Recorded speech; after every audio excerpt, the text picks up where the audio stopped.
Today we are redoing our strawberry garden.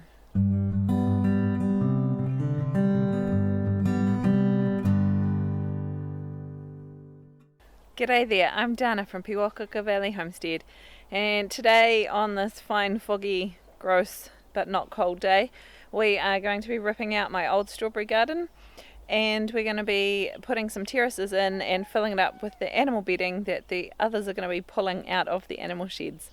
This is my strawberry garden, and I have previously had 400 strawberry plants in it. At the moment it's mostly covered in weeds, but we have had a lot of strawberries out of here. Unfortunately this season the strawberries haven't done so well, and I'm not entirely sure why, but I think when we got this place dug out originally, it was dug down to the clay and then he put some topsoil back over the top of it, and I think it has slowly but surely slumped all to the bottom. And with the dry summer we've had, the strawberries have all really struggled. Since we've had some rain, they have started growing again, but now it's past the fruiting season.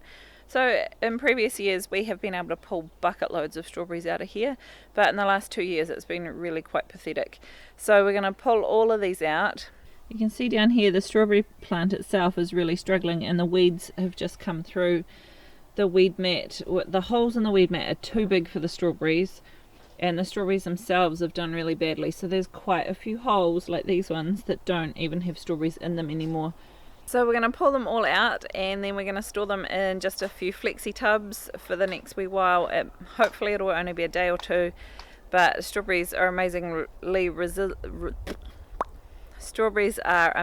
resilient, so as long as we keep them damp in there they'll probably just keep surviving until we're ready to plant them up. So the plan is along here we'll pull all those tires off, pull out the strawberries, lift the weed mat, and then we're going to run rows. We've got some big thick retaining timber on the bottom of the stack, of course, so we're just going to peg it and put rows this way and then fill them up with animal bedding. So we will see how that goes.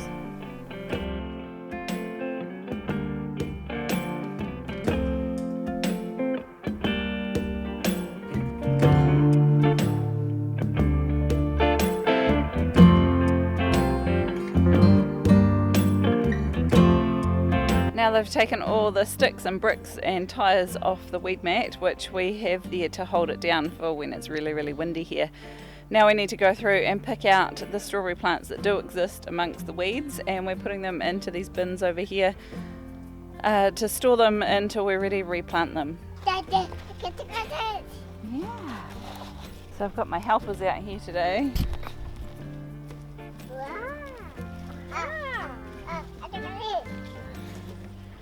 When I started digging in amongst these, you can definitely see why they're struggling so much.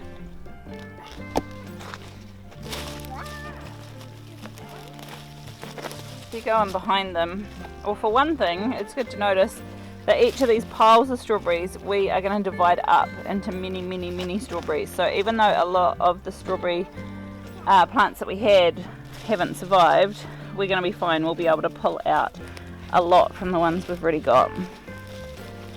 But when I start pulling these hook things, best things ever, great weeders and really helpful for doing stuff like this. But you sneak the hook in underneath, and these poor things are growing pretty much just straight in really clay, very dry soil. It's any wonder they're doing really badly.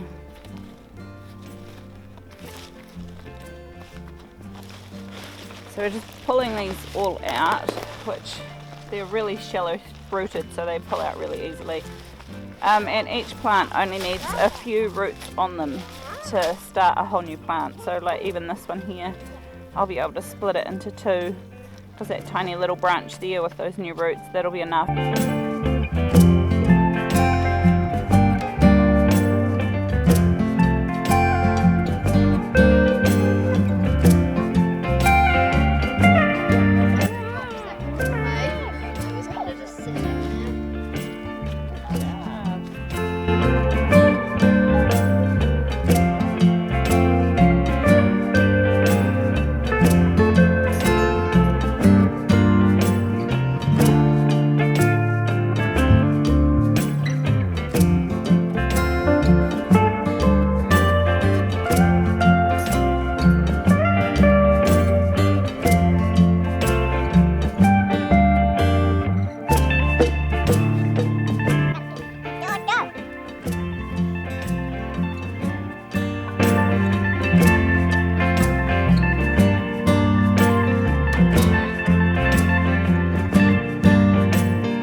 got a lot less pegs lying around than what I thought we did, so we're just going to put each board in with 2 for now, and when we go to town tomorrow we'll get some more pegs and reinforce it.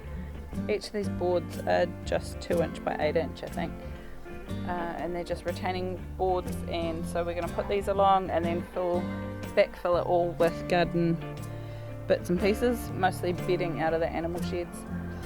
So most of what's left down there, most of it is weeds, so we'll pull those out. You can see what a good job the weed mat has done for keeping the weeds down, but you can see there's massive cracks. It's just how dry it is. So the strawberries like really damp, rich soil, so really dry stuff. No wonder they're all dying. It's just starting to rain a little bit, so I'm going to show you what we're doing, and then you can go and rest inside with a cup of tea while we get the rest of this done. So we're just going to lift this weed mat. As you can see here, the weeds are all growing everywhere the strawberries were meant to be anyway.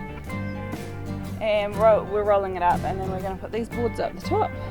And so we'll do those the same width as the new weed mat that we've got. Make those that far apart, maybe slightly smaller.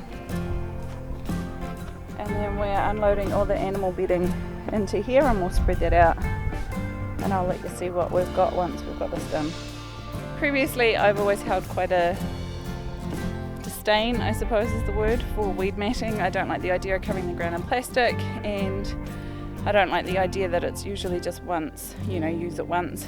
But having had a whole lot of land here to try and keep the weeds down on, it's a matter of, the plants don't survive if they get overrun with weeds, so we're going to use weed matting.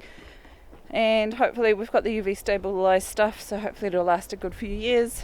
The problem with the weed matting that we already had was that when we installed it, I was helped by some very helpful teenagers, but maybe not so skillful teenagers, and the holes they cut were far too big, and we didn't have the torch to be able to mount the holes, so the holes have just continued to get bigger and the weeds have just grown through.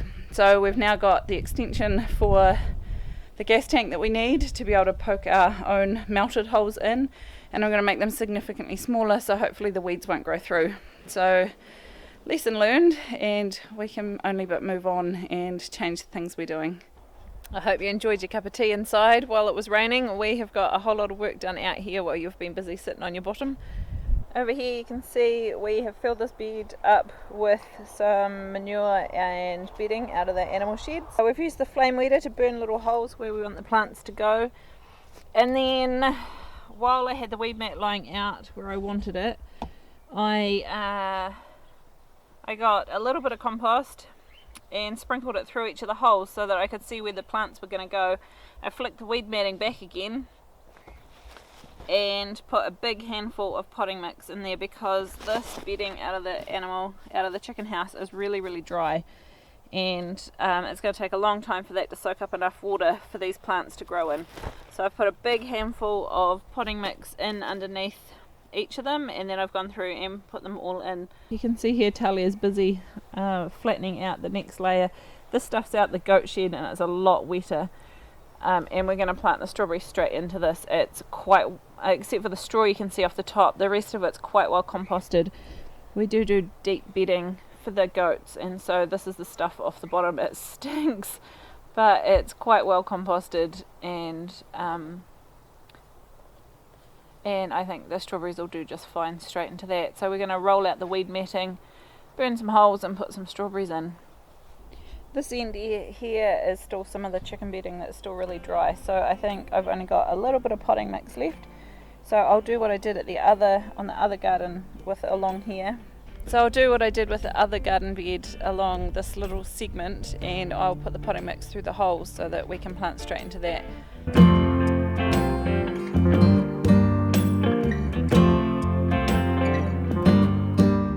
Along the back of here is a 4x2 that I have just stapled these onto, just with some normal old staple gun staples.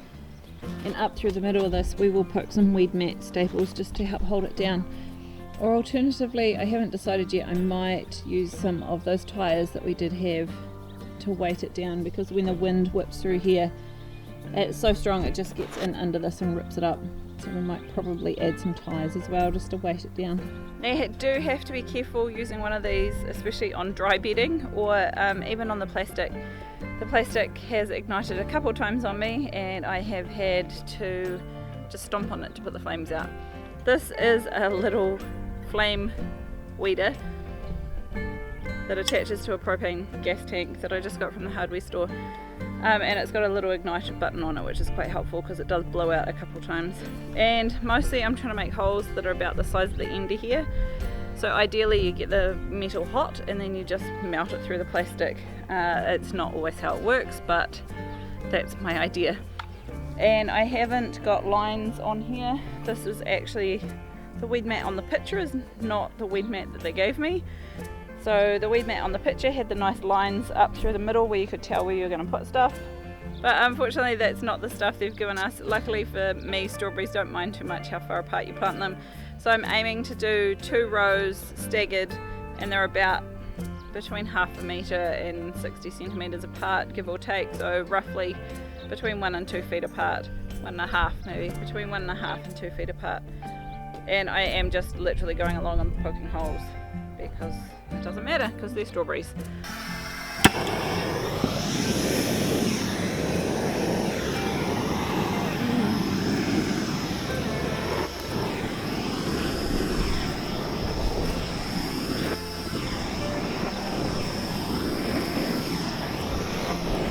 So as you can see, some of the holes are quite a bit bigger than the end because it does tend to flame out a little bit. This is sort of the size I was aiming for, but that's okay, whatever's there will be just fine. So to mark out where I'm going to be putting this potting mix, I'm just putting a little blob of it on so that when I lift it back I'll be able to see where to put a big pile of it.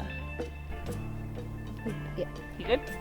And then we just pull this back and you can see, ta-da, where I need to put the handfuls of potting mix. I'm just getting a big handful of that and pretty much nestling it in, so we've got something damp and good to plant the strawberries into.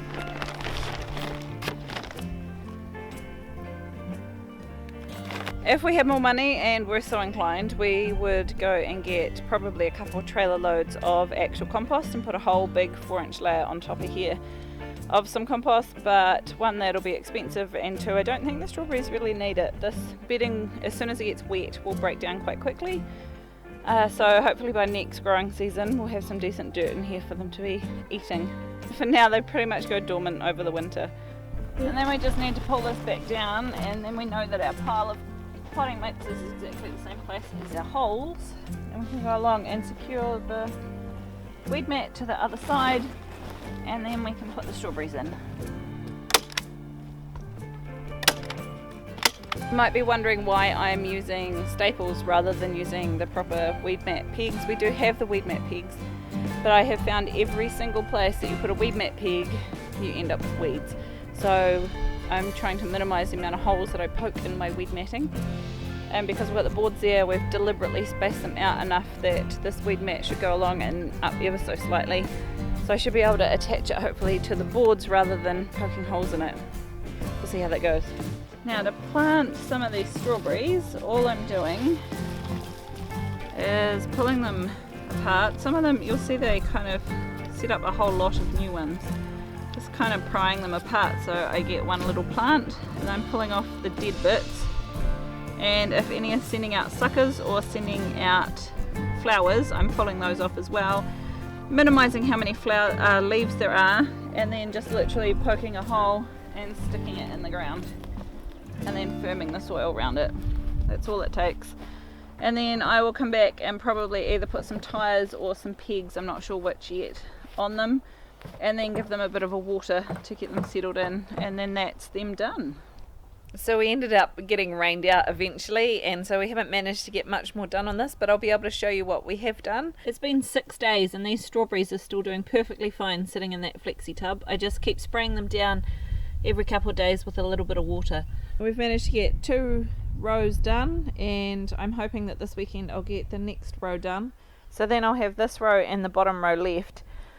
The bottom row I think I will plant blueberries along, and this middle row here, I'm not sure what to put in it. I think 3 double rows of strawberries will be plenty for us, so I'm not sure what to do with this last bed.